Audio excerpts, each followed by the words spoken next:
ಓಂ ಹ್ರೀಂ ಭೈರವಿ ಕ್ಲಾಂ ಹ್ರೀಂ ಸ್ವಾಹ. ನಮಸ್ಕಾರ. ಯೂಶುವಲ್ ಆಗಿ ನಾನೊಂದು ಇಂಟ್ರಡಕ್ಷನ್ ಹೇಳ್ತೀನಿ. ಏನಂತಂದ್ರೆ, ನಿಜವಾದ ಜ್ಯೋತಿಷ್ಯರು ಯಾರು?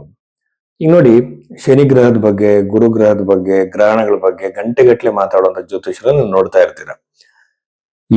ಇವರು ಯಾವುದೇ ಒಂದು ಪದ್ಧತಿನ ಅನುಸರಿಸ್ಲಿ, ಅವ್ರು ಜಮೀನಿನೋ ನಾಡಿನೋ ಇನ್ನೊಂದೋ, ಬಟ್ ಏನ್ ಮಾಡ್ಬೇಕಂದ್ರೆ, ನಿಮ್ಮ ಒಂದು ಡೇಟ್ ಆಫ್ ಬರ್ತ್ ಟೈಮ್ ಅನ್ನು ಅವರಿಗೆ ಕೊಟ್ಟಾಗ ನಿಮ್ಮ ಲೈಫ್ ಅಲ್ಲಿ ಹಿಂದೆ ನಡೆದಿರೋ ಘಟನೆಗಳನ್ನ ಅವರು ಕೆಲವಾದ್ರೂ ಹೇಳ್ಬೇಕಾಗತ್ತೆ. ಘಟನೆಗಳಂದ್ರೆ ಎಕ್ಸಾಕ್ಟ್ ಘಟನೆ ಅನ್ನೋದಕ್ಕಿಂತ ನೋಡಿ, ಒಂದು ದಶಾ ಪೀರಿಯಡ್ ನಡೆಯುವಾಗ ಒಂದು ಟೆಂಡೆನ್ಸಿ ಅಂದ್ರೆ ಅದೊಂದು ಓವರ್ ಆಲ್ ಟ್ರೆಂಡ್ ನ ತೋರಿಸುತ್ತೆ. ಈ ಟೈಮ್ ಪೀರಿಯಡ್ ಅಲ್ಲಿ ಇಂತಹ ಘಟನೆಗಳು ನಡೆಯೋ ಸಾಧ್ಯತೆ ನಿಮ್ಮ ಜಾತಕದಲ್ಲಿ ಇತ್ತು ಅಂತ ಅವ್ರು ಪಿನ್ ಪಾಯಿಂಟ್ ಮಾಡಬೇಕು. ಇದು ನಮ್ಗೆ ಎಷ್ಟು ಭರವಸೆ ಕೊಡುತ್ತೆ ಅಂದ್ರೆ, ನಿಮ್ಮ ಭೂತಕಾಲವನ್ನು ಹೇಳಿದವರು ಭವಿಷ್ಯವನ್ನು ಕೂಡ ಹೇಳ್ತಾರೆ ಅಂತ ನಿಮಗೊಂದು ಗ್ಯಾರಂಟಿ ಬರುತ್ತೆ. ಯಾಕೆಂದ್ರೆ ಒಂದು ದಶೆ ಪೀರಿಯಡ್ ನಡೆಯುವಾಗ ಸಾಕಷ್ಟು ಇವೆಂಟ್ಸ್ ನಡೆಯೋ ಸಾಧ್ಯತೆ ಇರುತ್ತೆ. ಆ ಟ್ರೆಂಡ್ ನ ಕಂಡುಹಿಡಿಬೇಕು.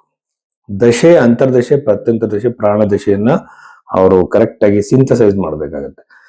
ಇದು ಗೊತ್ತಿದ್ದಂಥವ್ರು ಏನ್ ಮಾಡ್ತಾರೆ ಅಂದ್ರೆ, ನಿಮ್ಮ ಲಗ್ನ ಯಾವುದು ಅಂತ ಕಂಡುಹಿಡಿತಾರೆ. ಅನಂತರದಲ್ಲಿ ಪರಿಹಾರಗಳನ್ನ ಸೂಚಿಸ್ತಾರೆ. ಪರಿಹಾರದಲ್ಲಿ ನೋಡಿ, ಸಂಚಿತ, ಪ್ರಾರಬ್ಧ, ಕ್ರಿಯಾಮಾನ, ದೃಢಕರ್ಮ, ಅದೃಢ ಕರ್ಮ ಅಂತೆಲ್ಲ ಇದೆ. ಇದರಲ್ಲಿ ಎಲ್ಲದನ್ನು ಬದಲಾವಣೆ ಮಾಡಕ್ ಸಾಧ್ಯ ಇಲ್ಲ.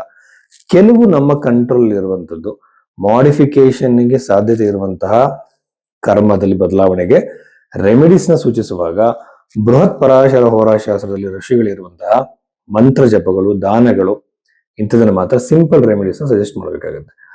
ಅನವಶ್ಯಕವಾಗಿ ಕಾಸ್ಟ್ಲಿ ಪೂಜೆಗಳು ಮಾಡಿದ ತಕ್ಷಣ ಸಮಸ್ಯೆ ಬಗೆಹರಿಲ್ಲ.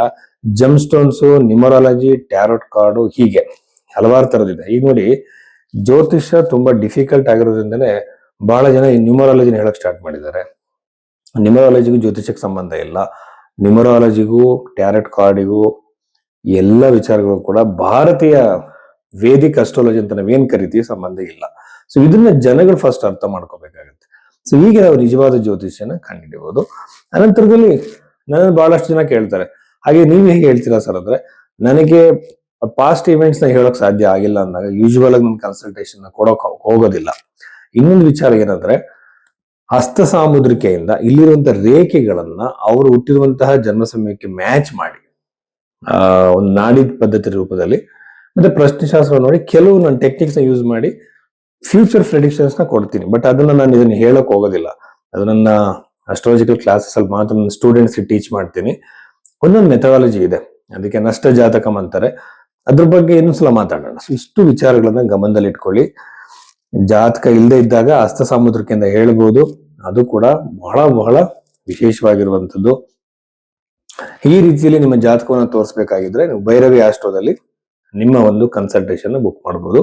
ಸಾಕಷ್ಟು ಸಮಯ ತಗೊಂಡು ಜಾತಕವನ್ನು ನೋಡಿ ನಿಮಗೆ ನಿಮ್ಮ ಒಂದು ಭವಿಷ್ಯವಾಣಿಗಳನ್ನು ಕೊಡಲಾಗುತ್ತೆ. ಕರ್ಕಾಟಕ ರಾಶಿ 2026 ಏಪ್ರಿಲ್ ತಿಂಗಳ ಮಾಸ ಭವಿಷ್ಯದಲ್ಲಿ ಕರ್ಕಾಟಕ ರಾಶಿಯಲ್ಲಿ ಹುಟ್ಟಿದಂತವರಿಗೆ ಏನೆಲ್ಲ ಪಾಸಿಟಿವ್ ವಿಚಾರಗಳಿದೆ ಅಂತ ನಾವು ನೋಡೋದಾದ್ರೆ, ಬಹಳ ಮುಖ್ಯವಾಗಿ ರಾಶ್ಯಾಧಿಪತಿಯಾಗಿ ಚಂದ್ರ ಗ್ರಹವನ್ನು ನೋಡಿದ್ರೆ ಎಮೋಷನಲ್ ವ್ಯಕ್ತಿಗಳು ಯೂಶುವಲ್ ಕರ್ಕಾಟಕ ರಾಶಿಯಲ್ಲಿ ಹುಟ್ಟಿದಂತವ್ರು.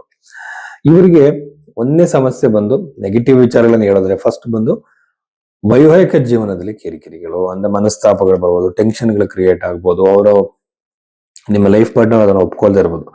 ಲೈಫ್ ಪಾರ್ಟ್ನರ್ ಆಗಿರ್ಬೋದು ಅಥವಾ ನೀವು ಇಷ್ಟಪಡ್ತಿರೋ ವ್ಯಕ್ತಿ ಆಗಿರ್ಬೋದು, ನಿಮ್ಮನ್ನು ಅರ್ಥ ಮಾಡ್ಕೊಳ್ಳದೆ ಅನವಶ್ಯಕ ಗಡಿಬಿಡಿಗೆ, ಕಿರಿಕಿರಿಗೆ ಕಾರಣವಾಗುತ್ತೆ. ಸ್ವಲ್ಪ ನೀವು ನಿಮ್ಮ ಮಾತಿನ ಮೇಲೆ ನಿಗಾ ಇರಲಿ. ಈ ತರ ಕೇತು ಗ್ರಹ 2ನೇ ಮನೆ ಇದ್ದಾಗ ಅನವಶ್ಯಕವಾಗಿ ನೀವು ಆಡದೇ ಇರುವಂತಹ ಆ ಸಮಯೋಚಿತವಲ್ಲದ ಯಾವುದೋ ಮಾತನ್ನ ಹೇಳಿ ಅವ್ರ ಮನಸ್ಸಿನ ನೋವಾಗಿ ಅದನ್ನ ತಪ್ಪಾಗಿ ಅವ್ರು ಅರ್ಥೈಸ್ಕೋಬಹುದು. ಇದು ಗಮನ ಇರಲಿ. ಕಣ್ಣಿನ ಆರೋಗ್ಯದ ಬಗ್ಗೆ ಗಮನ ಇರಲಿ. ವಿಪರೀತವಾದ ತಲೆನೋವು ಅಥವಾ ಮೈಗ್ರೇನ್ ಸಮಸ್ಯೆಗಳನ್ನು ಅನುಭವಿಸೋ ಸಾಧ್ಯತೆ ಇರುತ್ತೆ, ಅದ್ರ ಕಡೆ ಗಮನ ಇರಲಿ. ವೈವಾಹಿಕ ಜೀವನದಲ್ಲಿ ಖಂಡಿತ ಕಿರಿಕಿರಿಗಳು ಬರುತ್ತೆ. ಯಾವ ಹಂತಕ್ಕಾದ್ರೂ ಮುಟ್ಟಬಹುದು. ಶಾಂತತೆಯನ್ನ ಕಾಪಾಡ್ಕೊಳ್ಳಿ. ವಿವಾಹವನ್ನ ಸಕ್ಸಸ್ಫುಲ್ ಮಾಡಬೇಕು, ಬ್ರೇಕ್ ಮಾಡೋದಲ್ಲ, ಸಕ್ಸಸ್ಫುಲ್ ಮಾಡ್ಬೇಕು ಅನ್ನೋ ಮನಸ್ಸಿಗೆ ಇಬ್ಬರಲ್ಲೂ ಇರಬೇಕು. ಇದನ್ನ ಯಾವಾಗ ಬಿಟ್ಟು ಹೋಗ್ತೀನೋ ಅಂತವ್ರ ಜೊತೆ ನಾವು ಸಂಸಾರ ಮಾಡಕ್ ಆಗಲ್ಲ. ಉಳಿಸ್ಕೋಬೇಕು, ಅರ್ಥ ಮಾಡ್ಕೋಬೇಕು ಅನ್ನೋ ಭಾವನೆಯವರು ನಮ್ಮ ಲೈಫ್ ಪಾರ್ಟ್ನರ್ ಅಂತ ಆದಂತ ನಾವು ಸೆಲೆಕ್ಷನ್ ಮಾಡ್ಕೊಂಡಿರ್ಬೇಕಾಗತ್ತೆ. ಈ ಘಟನೆಗಳಿಗೆ ಮುಂಚೆನೆ ಪ್ರಿಪೇರ್ ಆಗಿರಿ. ಆಮೇಲೆ ಆನ್ಸಿಸ್ಟ್ರಲ್ ಪ್ರಾಪರ್ಟಿ ರಿಲೇಟೆಡ್ ಆಗಿ ನಿಮ್ಗೇನೋ ಸ್ವತ್ತು ಬರ್ಬೇಕಾಗಿರುತ್ತೆ, ಪ್ರಾಪರ್ಟಿ ಇದು ಸಿಗುವ ಸಾಧ್ಯತೆ ಹೆಚ್ಚಾಗಿದೆ. ಚತುರ್ಥ ಭಾವ ಕೂಡ ಚೆನ್ನಾಗಿ ಕಾಣ್ತಾ ಇರೋದ್ರಿಂದ ನನಗೇನನ್ಸುತ್ತೆ ಅಂತಂದ್ರೆ, ಪ್ರಾಪರ್ಟಿ ಖರೀದಿ ಖಂಡಿತ ಆಗತ್ತೆ. ಯೂಶುವಲ್ ಆಗಿ ವೆಹಿಕಲ್ಸ್, ಗ್ಯಾಡ್ಜೆಟ್ಸ್, ಮೊಬೈಲ್ ಫೋನ್ಗಳು, ಇಂಥ ವಸ್ತುಗಳು ಜಾಸ್ತಿ ಬರಬಹುದು ಶುಕ್ರನ ಅನುಗ್ರಹದಿಂದ. ಪ್ರಾಪರ್ಟಿ ಖರೀದಿನೂ ಆಗುತ್ತೆ. ಅಂದ್ರೆ ಅವರವರ ಒಂದು ಫೈನಾನ್ಷಿಯಲ್ ಒಂದು ಕೇಪಬಿಲಿಟಿ ತಕ್ಕಂತೆ ನಾವು ಭವಿಷ್ಯವನ್ನ ಹೇಳಬೇಕಾಗತ್ತೆ. ಈಗ ತಾನೇ ಹುಟ್ಟಿರೋ ಹುಡುಗನೋ ಅಥವಾ ಈಗ ಸ್ಕೂಲಿಗೆ ಹೋಗ್ತಿರೋ ಹುಡುಗ ಪ್ರಾಪರ್ಟಿ ಖರೀದಿ ಮಾಡ್ತಾನೆ ಅಂತ ನನ್ನ ಭವಿಷ್ಯ ನುಡಿಬಾರ್ದು. ಅದು ಸಮಯೋಚಿತವಲ್ಲ, ಸಾಂದರ್ಭಿಕವಲ್ಲ. ಜಾತಕವನ್ನ ನೋಡಿದಾಗ ಕಾಲ ದೇಶವನ್ನ ಪರಿಗಣನೆ ಮಾಡಿ ಆ ಏಜ್ ತಕ್ಕಂತ ಪ್ರೊಡಿಕ್ಷನ್ಸ್ ಕೊಡ್ಬೇಕಾಗತ್ತೆ. ಸೊ ನೀವಿರೋದು ಏಜ್ ತಕ್ಕಂತೆ ಫೈನಾನ್ಷಿಯಲ್ ಕೇಪಬಿಲಿಟಿ ತಕ್ಕಂತೆ ವಸ್ತುಗಳು ನಿಮ್ಮ ಹತ್ರ ಬರುತ್ತೆ.